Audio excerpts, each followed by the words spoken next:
Students, आज हम लोग डिस्कस करेंगे about the another type of genetic disorder जिसका नाम है देखो मेंडेलियन डिसऑर्डर। ठीक है, what is the name of the disorder जिसका नाम है देखो मेंडेलियन डिसऑर्डर। अभी इसका नाम why it is called as Mendelian disorder, इसका अगर रीजन अगर देखो the main reason for this naming, because यहाँ पे मैं जितना भी डिसऑर्डर को एक्सप्लेन करूँगा, all this disorder are following the Mendelian inheritance. ठीक है, जितना भी डिसऑर्डर है all this disorders are following Mendelian inheritance, that is why it is called as Mendelian disorder. तो फर्स्ट जो मेंडेलियन डिसऑर्डर यहाँ पे मैं डिस्कस करूँगा जिसका नाम है देखो एल्केप्टोनुरिया। ठीक है, फर्स्ट डिसऑर्डर का नाम क्या है देखो एल्केप्टोनुरिया। अभी हम लोगों को समझना होगा अबाउट द एल्केप्टोनुरिया। अभी एल्केप्टोनुरिया के केस में अगर देखो what type of disorder it is an autosomal recessive disorder. Autosomal का मतलब क्या था, the disorder which is control under the autosome या फिर बॉडी क्रोमोसोम के डिफेक्ट की वजह से होता है। And what is the nature of this disorder, it is recessive, not the dominant one, it is N recessive disorder. अभी हम लोगों को देखना होगा एल्केप्टोनुरिया में क्या क्या reason, why alkaptonuria is found in certain individual. ठीक है, तो पहले हम लोगों को समझना होगा एल्केप्टोनुरिया क्या है। It is an inborn recessive मतलब ऑटोसोमल रिसेसिव मेटाबॉलिक डिसऑर्डर, ये याद रखो। एल्केप्टोनुरिया क्या है, it is an autosomal recessive metabolic disorder. Metabolic disorder मतलब दिस टाइप ऑफ डिसऑर्डर जो है, this type of disorder is related to the metabolism. ठीक है, अभी यहाँ पे और भी पॉइंट अगर देखो, यहाँ पे क्वेश्चन है why this alkaptonuria is found in certain individual. इसका रीजन अगर देखो, it occurs due to lack of an enzyme. ठीक है, लैक ऑफ एन एंजाइम, ये क्यों होता है, due to the lack of an enzyme. Lack मतलब कोई एक पर्टिकुलर एंजाइम नहीं होने से ये एल्केप्टोनुरिया होता है। अभी एंजाइम का नाम क्या है देखो, it occurs due to lack of an enzyme which is known as oxidase. अगर किसी के बॉडी में ऑक्सीडेज एंजाइम सीक्रेट नहीं होता तब ये एल्केप्टोनुरिया हो सकता है। अभी क्वेश्चन है, ये जो ऑक्सीडेज एंजाइम जो है, the secretion of oxidase enzyme कौन कंट्रोल करता है। The secretion of oxidase enzyme जो है which is controlled by gene, normal gene present on chromosome number 3। ठीक है, क्रोमोसोम नंबर 3 में एक जीन होता है which actually control the secretion of oxidase enzyme. अभी अगर ये ऑक्सीडेज एंजाइम अगर सीक्रेट नहीं होता due to the defect in gene, तब जाके किसी भी इंडिविजुअल में एल्केप्टोनुरिया हो सकता है। अभी हम लोगों को समझना होगा एक्चुअल में एल्केप्टोनुरिया कैसे होता है। ठीक है, तो यहाँ पे देखो मैंने दो कंडीशन लिखा है। एक कंडीशन में क्या लिखा है देखो, यहाँ पे जो जीन जो है, gene is normal. First condition में क्या है, द जीन इज नॉर्मल है। ठीक है, suppose the gene which is present on chromosome number 3। ठीक है, सपोज मान लो gene which is present on chromosome number 3 is normal. तो नॉर्मल जीन होने से क्या होगा, this gene use to produce the enzyme oxidase. अभी ऑक्सीडेज का मेन फंक्शन क्या है देखो, oxidase enzyme is responsible for the break down of tyrosine. Tyrosine क्या है, tyrosine is a type of amino acid. तो for the break down of tyrosine oxidase enzyme is very important. Clear, तो ये हो गया कि अगर कोई भी एक पर्टिकुलर इंडिविजुअल नॉर्मल होगा तब जाके ये कंडीशन होता है, टायरोसिन को ब्रेक करने के लिए जो जीन रिस्पॉन्सिबल होता है वो क्या करेगा, ऑक्सीडेज एंजाइम को प्रोड्यूस करेगा। हो गया। बट मान लो कि किसी इंडिविजुअल में ये जो जीन जो है विच is present on chromosome number 3 is defective. Chromosome number 3 में जो जीन जो है अगर वो डिफेक्टिव होता है तब क्या होगा, दूसरा कंडीशन यहाँ पे देखो, if the gene is absent. ठीक है, मतलब क्रोमोसोम नंबर 3 में जो जीन ऑक्सीडेज को कंट्रोल करता है, अगर वो जीन एब्सेंट होता है या फिर डिफेक्टिव होता है, अगर एक पर्टिकुलर जीन इज एब्सेंट और डिफेक्टिव और एबनॉर्मल, तब क्या होगा, ऑक्सीडेज एब्सेंट होगा। ऑक्सीडेज एब्सेंट मतलब ऑक्सीडेज का जो सिंथेसिस या फिर सिक्रेशन जो है वो नहीं होगा। अभी क्वेश्चन है, ऑक्सीडेज अगर सिंथेसिस या फिर सिक्रेट अगर नहीं होगा तब क्या होगा। हम लोगों ने ऑलरेडी देखा था ऑक्सीडेज क्या करता है, ब्रेक करता है किसको, टायरोसिन को। अभी यहाँ पे देखो अगर जीन एबनॉर्मल या फिर एब्सेंट है तो उससे ऑक्सीडेज सिंथेसिस या फिर ऑक्सीडेज का प्रोडक्शन जो है वो नहीं होगा। अगर ऑक्सीडाइज सिस्टम में नहीं होगा तब क्या होगा, देखो टायरोसिन जो है, टायरोसिन धीरे धीरे हम लोग के बॉडी में एक्यूमुलेट होगा। फिर से मैं रिपीट करता हूँ, अगर ऑक्सीडाइज एंजाइम नहीं होगा तो टायरोसिन हम लोग के बॉडी में एक्यूमुलेट होगा। एक्यूमुलेट होने के बाद एक टॉक्सिक कॉम्पाउंड या फिर टॉक्सिक सब्सटेंस का फॉर्मेशन करेगा जिसका नाम है होमोजेंटिसिक एसिड। देखो टायरोसिन जो है, tyrosine converted into homogentisic acid. Body में इतना अमाउंट ऑफ टायरोसिन एक्यूमुलेट होता है, वो अल्टीमेटली एक्यूमुलेट होने के बाद बन जाता है देयर इज ए सब्सटेंस जिसका नाम है होमोजेंटिसिक एसिड। ठीक है, अभी ये जो होमोजेंटिसिक एसिड जो है इसका और एक नाम है एल्केप्टोन। होमोजेंटिसिक एसिड जो है इसका और एक नाम है एल्केप्टोन, उससे नाम हुआ डिजॉर्डर का एल्केप्टोनुरिया। अभी होमोजेनेटिक एसिड अगर हम लोग के बॉडी में ज़्यादा एक्यूमुलेट होता है तो बहुत सारा प्रॉब्लम्स दिखाई दे सकते हैं। तो व्हाट आर द प्रॉब्लम्स और feature related to the alkaptonuria, अगर देखो यहाँ पे देखो फीचर्स या फिर problems which are related to alkaptonuria क्या क्या है, देखो सीक्रेट होमोजेंटिसिक एसिड, ठीक है, होमोजेंटिसिक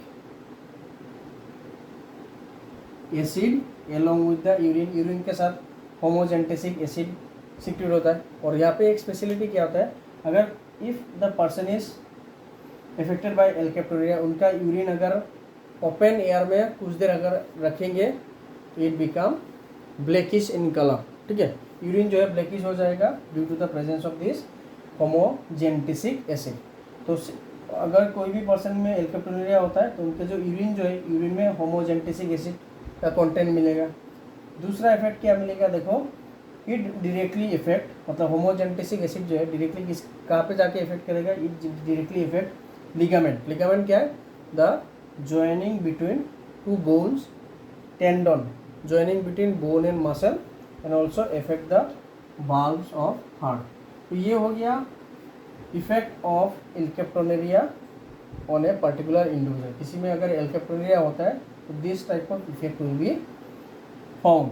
क्या क्या होगा, यूरिन में होमोजेंटिसिक एसिड होगा।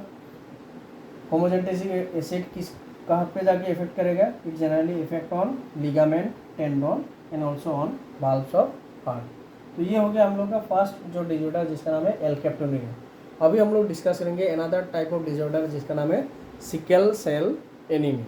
डिजॉर्डर का नाम क्या है, देखो सिकल सेल एनीमिया। अभी हम लोग डिस्कस करेंगे about the another Mendelian disorder जिसका नाम है सिकल सेल एनीमिया। तो सिकल सेल एनीमिया अगर देखो ये क्या है, it is an autosomal recessive hereditary disorder. ये अच्छे से याद रखो, ये क्या है, देखो इट इज़ एन ऑटोजोमल, ये भी ऑटोजोमल डिजॉर्डर है, मतलब बॉडी क्रोमोसोम के साथ रिलेटेड है। नेचर क्या है, it is also recessive in nature, hereditary disorder. और ये जो सिकल सेल एनीमिया जो इसके केस में क्या होता है, it is generally found in RBC. Normal जो आरबीसी होता है, जैसे हम लोगों ने जब देखा था नॉर्मल आरबीसी कैसा होता है, normal RBC is oval and biconcave, biconcave होता है। But in case of sickle cell anaemic person, इनका जो आरबीसी जो होता है, द आरबीसी इज सिकल से, आरबीसी जो है सिकल से, सिकल से मतलब आरबीसी का जो शेप जो होगा, this type of shape is found in the RBC. RBC दिखने में सिकल से हो जाएगा। ठीक है, तो ये है रीजन। तो यहाँ पे sickle cell, why it is called sickle cell anaemia, या फिर what is sickle cell anaemia, इसका अगर फीचर अगर देखो, it is an autosomal recessive hereditary disorder, जिसमें क्या होता है आरबीसी जो है वो सिकल सेप हो जाता है।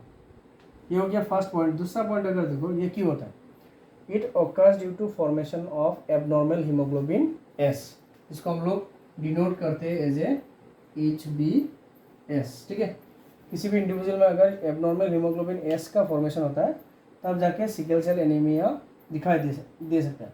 But how this haemoglobin S या फिर एबनॉर्मल हीमोग्लोबिन एस जो है differ from normal haemoglobin A. तो यहाँ पे देखो, it differ from normal haemoglobin A, मतलब जिसको हम लोग डिनोट करते हैं एज ए HbA।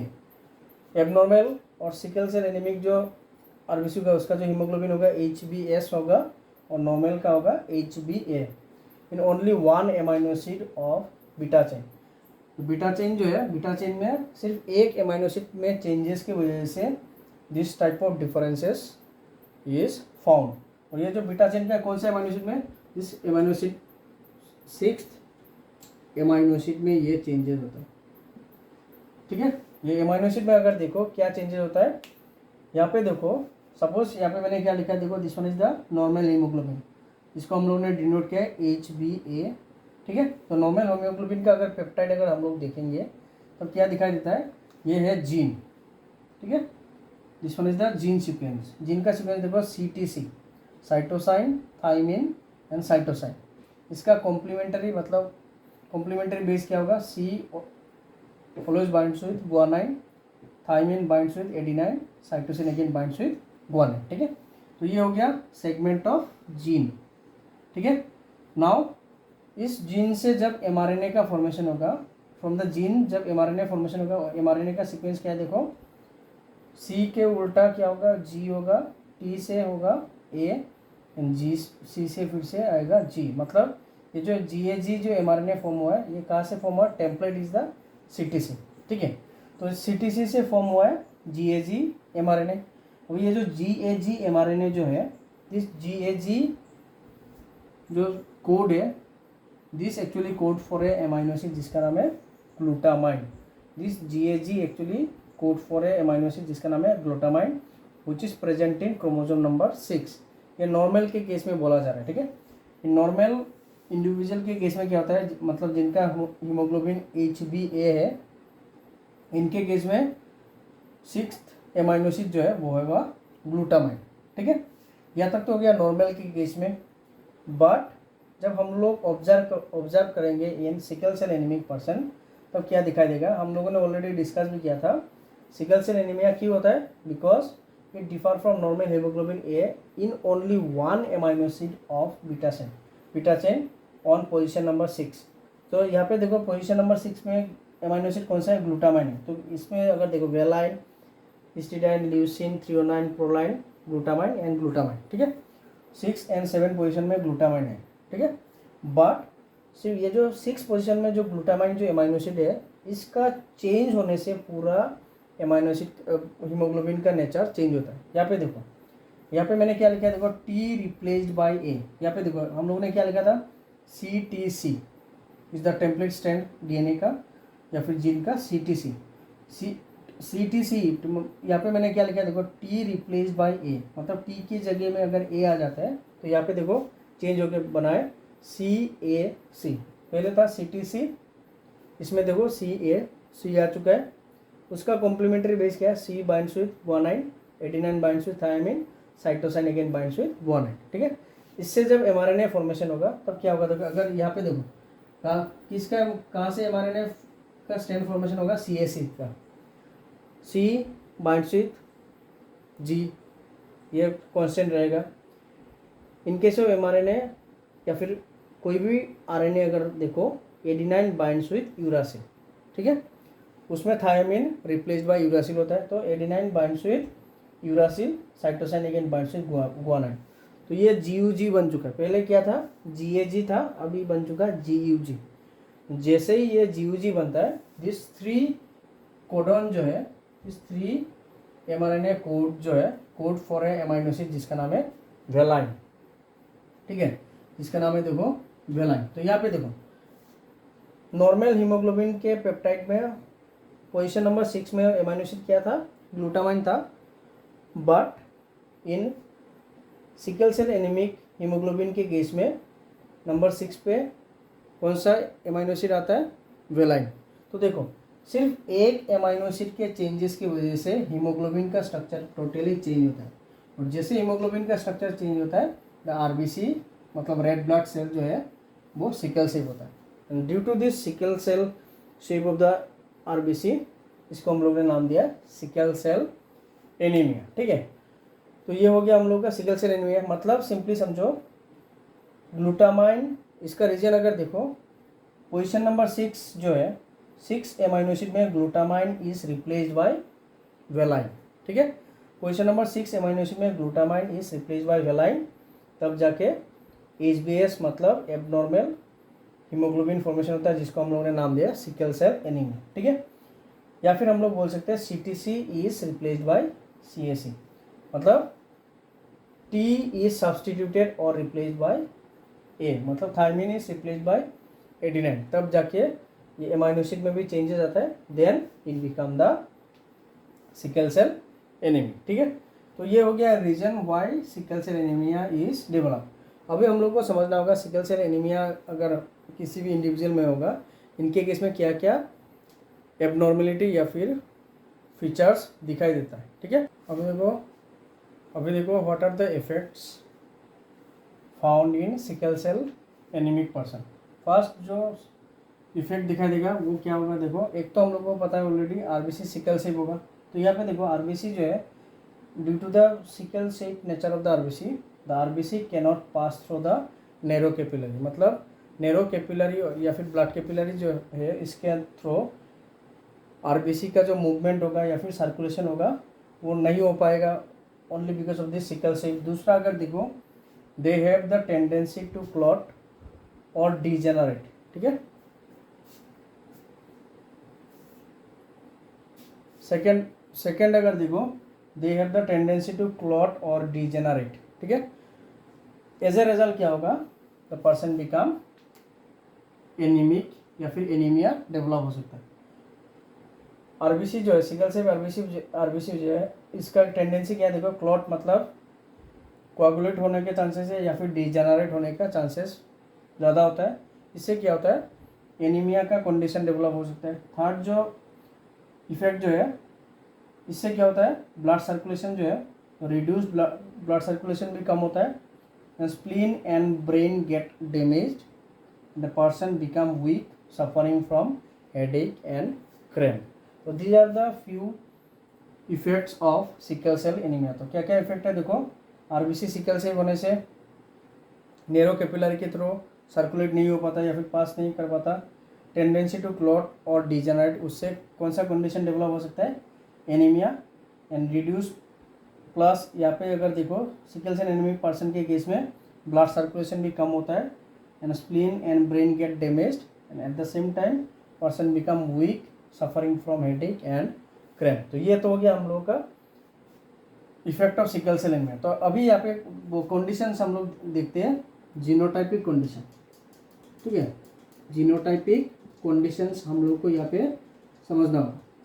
सपोज अगर कोई भी इंडिविजुअल विथ नॉर्मल आरबीसी अगर होगा, ठीक है, कोई भी इंडिविजुअल अगर उनका नॉर्मल आरबीसी होगा तो उनका जीनोटाइप हम लोग लिखेंगे HbA,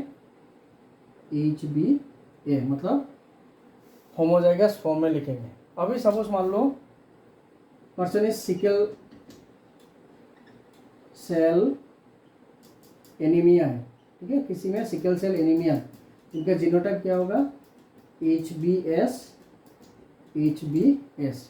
अगर कैरियर हुआ, कैरियर होने से मतलब सिकल सेल एनीमिक नहीं है बट दे आर कैरियर, तब हम लोग इसको लिखेंगे HbS।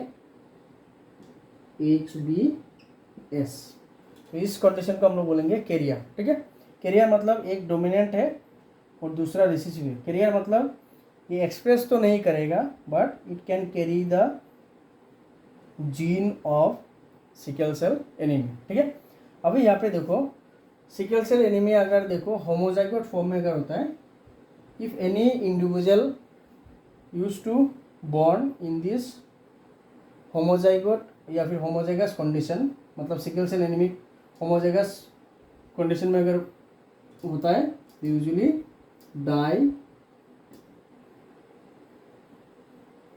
ड्यूरिंग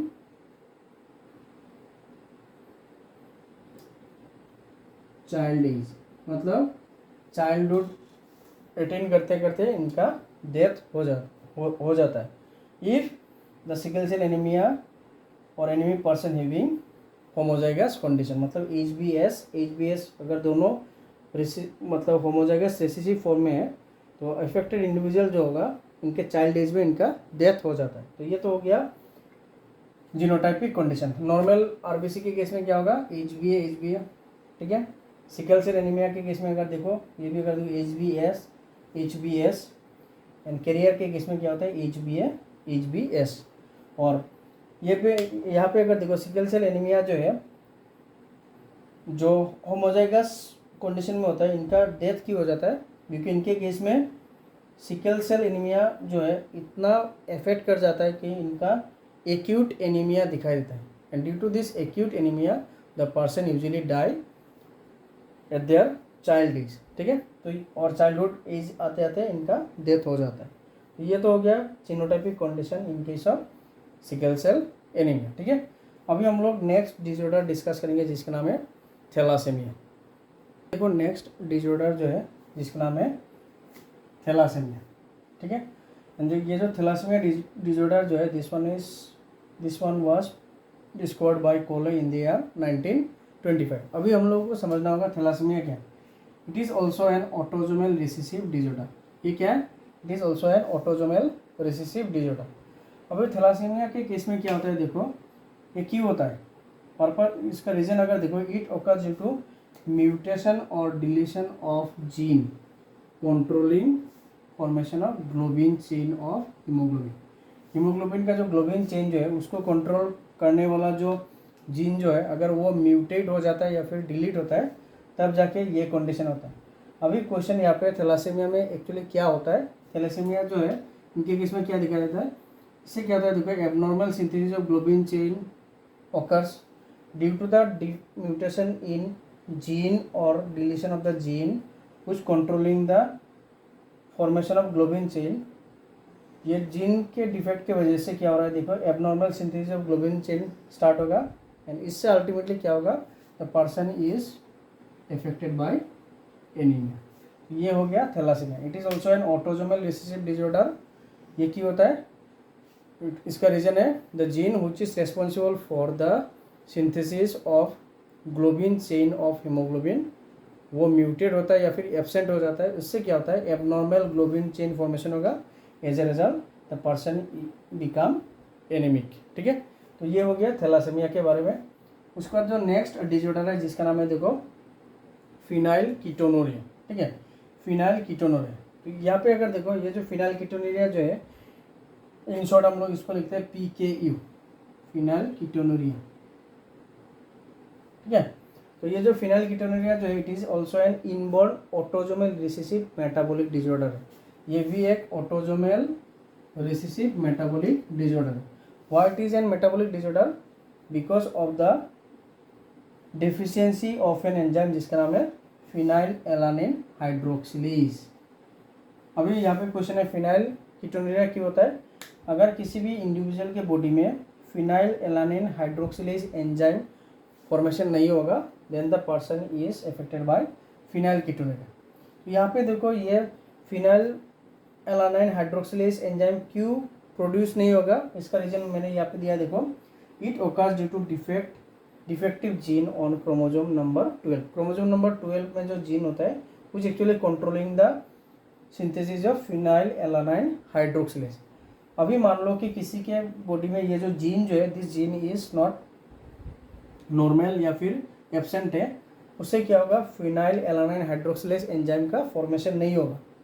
अगर phenyl alanine hydroxylase enzyme formation नहीं होता तब क्या होगा देखना, ये जो एंजाइम जो है इसका एक्चुअल मेन फंक्शन क्या है देखो, फिनाइल एलानाइन जो है उसको कन्वर्ट करता है और एक टाइप ऑफ अमीनो एसिड जिसका नाम है टाइरोसिन। फिनाइल एलानाइन हाइड्रोक्सिलेज क्या करेगा, फिनाइल एलानाइन को कन्वर्ट करेगा इनटू टाइरोसिन, ठीक है। बट अगर फिनाइल एलानाइन हाइड्रोक्सिलेज एंजाइम किसी के बॉडी में प्रोड्यूस नहीं होता due to the defect in their gene, as a result क्या होता है देखो, as a result excess amount of phenylalanine accumulate in the body, ठीक है। Excess amount of phenylalanine accumulate कहाँ पे होगा, बॉडी में होगा। एज ए रिजल्ट क्या होगा देखो, क्या क्या इफेक्ट दिखाई देगा इससे, अगर बॉडी में फिनाइल एलानाइन का एक्यूमुलेशन ज़्यादा होता है तब क्या क्या होता है देखो इफेक्ट। अगर देखो इम्पेयर ब्रेन डेवलपमेंट, मतलब ब्रेन डेवलपमेंट अच्छे से नहीं होगा, that means the person are mentally retarded.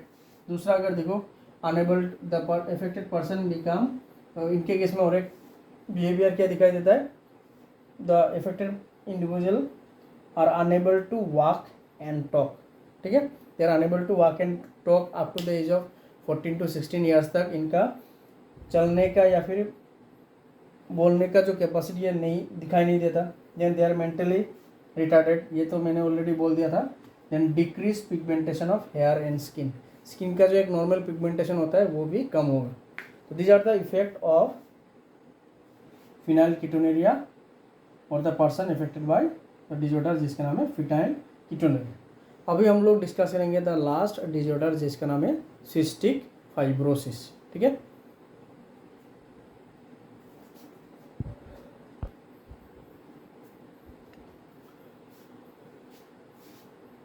अभी मैं डिस्कस करूंगा द लास्ट मेंडेलियन डिसऑर्डर जिसका नाम है सिस्टिक फाइब्रोसिस।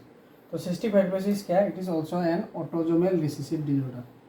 सिस्टिक फाइब्रोसिस क्या है? It is also an autosomal recessive disorder. अभी सिस्टिक फाइब्रोसिस जो है ये नाम कहाँ से आया? द अफेक्टेड इंडिविजुअल जो होगा, इन अफेक्टेड इंडिविजुअल पेनक्रियास में क्या दिखाई देगा? फाइब्रस सिस्ट दिखाई देता है इन द अफेक्टेड इंडिविजुअल, उससे नाम हुआ सिस्टिक फाइब्रोसिस। तो यहाँ पे देखो ये क्यों होता है, देखो it occurs due to presence of recessive autosomal allele on chromosome number 7। ये क्यों होता है? It occurs due to the presence of recessive autosomal allele. अगर ये जनरली क्या है, रिसेसिव है, तो रिसेसिव मतलब होमोजाइगस रिसेसिव कंडीशन में जब होगा ऑन द क्रोमोसोम नंबर 7 तब जाके ये सिस्टिक फाइब्रोसिस दिखाई देता है। अभी इसका नाम क्यों हुआ है? देखो नामकरण अगर कहाँ से हुआ है, it named because of the appearance of fibrous cyst on the pancreas. Pancreas के ऊपर फाइब्रस सिस्ट के फॉर्मेशन की वजह से इसका नाम हुआ सिस्टिक फाइब्रोसिस। नाउ यहाँ पे क्वेश्चन है, जब फाइब्रस सिस्ट पेनक्रियास के ऊपर फॉर्म होता है उससे क्या होता है? देखो ये जो फाइब्रस सिस्ट जब पेनक्रियास के ऊपर फॉर्म होता है तब क्या होता है? देखो it produces defective glycoprotein. This one is very important. जब फाइब्रस सिस्ट का फॉर्मेशन होता है पेनक्रियास में, इट प्रोड्यूस डिफेक्टिव ग्लाइकोप्रोटीन। ठीक है, नाउ यहाँ पे समझना होगा डिफेक्टिव ग्लाइकोप्रोटीन से क्या प्रॉब्लम डेवलप होता है। अगर ग्लाइकोप्रोटीन जो है जो पेनक्रियास से प्रोड्यूस होता है, अगर ये ग्लाइकोप्रोटीन डिफेक्टिव होगा तब क्या होगा? देखा, इट डिपोजिट थिक म्यूकस। ठीक है, it deposit thick mucus on कौन कौन सा ऑर्गन? देखो lungs, liver, skin and pancreas. ये सब जो ऑर्गन है इसके ऊपर म्यूकस का थिक लेयर फॉर्म होगा।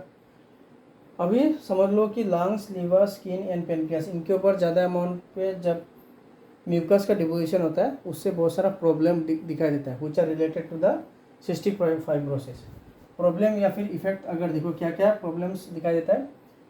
लंग्स में अगर म्यूकस ज़्यादा डिपोजिट होता है तो ब्लॉकेज ऑफ लंग्स होगा, that means the passage of air through the lung जो है वो भी कम होगा। Then damage of lungs damage हो जाएगा। Block pancreatic juice formation, pancreas से जो पेनक्रियाटिक जूस का फॉर्मेशन होता है which is essential for the process of digestion, वो भी कम सीक्रेट होगा। लीवर सिरोसिस होने का चांसेस बढ़ जाता है, प्लस इम्पेयर बाइल प्रोडक्शन। ठीक है, इम्पेयर बाइल प्रोडक्शन। तो these are the different types of symptoms या फिर problems which are associated to the cystic fibrosis. और सिस्टिक फाइब्रोसिस की होता है due to the presence of recessive autosomal allele on chromosome number 7। और इससे क्या होता है? देखो फाइब्रस सिस्ट फॉर्मेशन होता है ऑन द पेनक्रियास, इससे नाम हुआ सिस्टिक फाइब्रोसिस। एंड इससे क्या होता है? देखो व्हिच प्रोड्यूसेस डिफेक्टिव ग्लाइकोप्रोटीन। अगर ग्लाइकोप्रोटीन डिफेक्टिव होगा तो it deposit thick mucus on lungs, liver, skin, pancreas etcetera etcetera. इससे क्या होगा? अल्टीमेटली ये सब जो ऑर्गन होगा इनका फंक्शन एबनॉर्मल होगा, जैसे ब्लॉकेज ऑफ लंग्स मतलब एयर का पैसेज भी कम होगा, damage of lung, blockage of pancreas, as a result pancreatic juice secretion जो है वो भी बंद होगा, लीवर सिरोसिस होगा या फिर इम्पेयर बाइल प्रोडक्शन होगा। तो यहाँ तक हो गया हम लोगों का मेंडेलियन डिसऑर्डर, जो लास्ट डिसऑर्डर मैंने यहाँ पे एक्सप्लेन किया जिसका नाम है सिस्टिक फाइब्रोसिस। ठीक है, in next lecture will discuss about the pedigree. जो लास्ट टॉपिक होगा इस चैप्टर का वो है पेडिग्री एनालिसिस। क्लियर?